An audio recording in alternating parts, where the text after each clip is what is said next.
Red Sox obviously have done a lot to beef up their lineup and their rotation. They've gotten a lot of new relievers, but looking at what's happened to the Yankees and what didn't happen with Baltimore, who did basically nothing all winter, are the Red Sox the favorites now to win the American League East? I don't know if favorite's the right word, but they're certainly one of the top teams that should have an ability to win the American League East. I think the packs come down closer together, because of the Yankees pitching problems. The Orioles have injury problems too. Gunnar Henderson's going to start on the IL, and Grayson, the pitcher, their ace, is going to start. Rodriguez.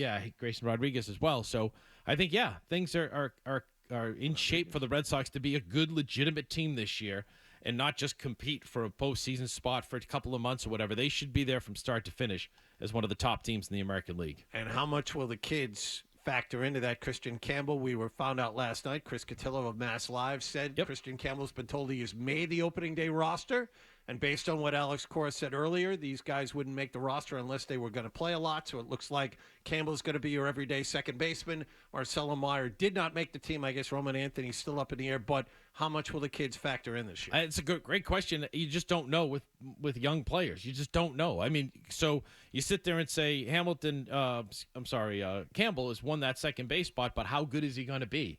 And how much of a leash does he have? Does Alex let him hit 100 in April and then go from there? Or does he replace him with David Hamilton, who, when he's healthy, fills in and does a great job? I think the most disappointing part of that is Vaughn Grissom, again, going down to AAA and not being able to capture that after you traded for him in the big Chris Sale trade. So I'm excited to watch it, though, and I think that's the fascinating part. And I do think that Roman Anthony and possibly Mario will have an impact on this team. And that's a big thing, right? If you think trade deadline and who could be that guy to step in and be a player, I think we might, you obviously see injuries and what have you. So I think there are three legitimate candidates that can impact this team this year and going forward, which is exciting to start with right there. A last question from me. I pin you down. How many wins for the Red Sox? I'm going to say 93. Wow. 93.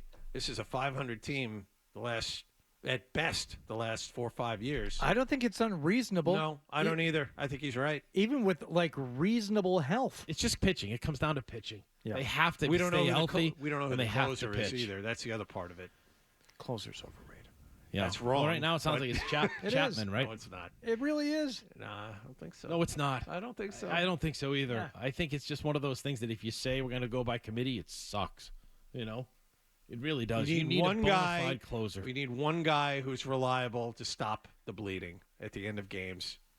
It's not, but that's why the Yankees picking up Devin Williams was like a huge underrated move in the offseason. Yep. But stopping the bleeding indicates that you're bringing in a guy to somehow fix something that's gone wrong. The role of what I think of the best closers in history are guys who just come in just to give you a 1, 2, 3 ninth. That's all you really need him for, regardless of what the score is. And I phrased it incorrectly. Yes, I phrased not to stop the bleeding. I phrased it incorrectly. You're bringing a guy to close out the game. What I'm saying is, it's not metrics. It's just if you're playing well enough throughout your first 8 innings, all right. So what if you allow a run or two in the ninth? You don't have to have a lights out closer.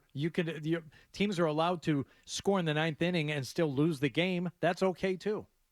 But you have to have someone who's consistent at it, and it's a lot harder than it sounds. Yeah, pitching the eighth and pitching the ninth. Yes, much pitching different. the ninth. Yeah, pitching the ninth is just that mental thing, and you can give up some runs as you go along, Hardy. But I just think you have to have one guy clarify it, and it might take a while. It might take a month until you find that one guy. Right. It could be Slayton, it could be Chapman, it could be Hendricks, but you need one guy as you go forward to be that ninth inning guy, and then you fill in the blanks everywhere else. And there will be, and I'm sure somebody will kind of elevate toward the closer role. But if there's a time in the season to be unsure about who your closer is, have it be at the start of the season when the pitching is ahead of the hitting anyway. So I don't know, but still though, you need that ninth inning guy. Like I remember down in Texas, when whatever was it, 5. Who's the negative Nelly now? No. It's just I remember Folk was replaced by Papelbon, and Papelbon took over and took off from there. You can't have too many hiccups in April.